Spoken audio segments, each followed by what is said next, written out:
So God has just delivered Israel from another enemy.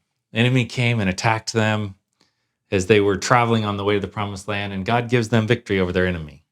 So what's the very next thing Israel does? Well, they don't throw a celebration. Instead, they start complaining as they have to travel around another country. They start complaining about the length of the journey. They start complaining about the food. In fact, they even complain about the manna that God has given them to eat. They call it worthless food. We loathe this worthless food. So God withdraws his protection. And the serpents that had surrounded them in the desert but had never harmed them all of a sudden come among them and start biting them. As the people start dying, they come to Moses quickly repenting, right?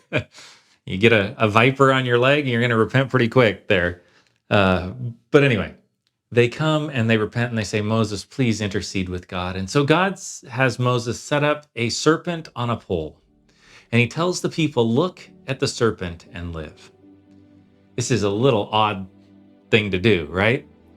The symbol of your sin, God puts on a pole and makes it your deliverance. But when we get to Jesus Christ hanging on a cross, we see the meaning of this symbolism.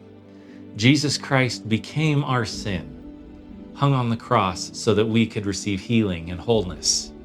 Even when we complain in the face of God's deliverance for us.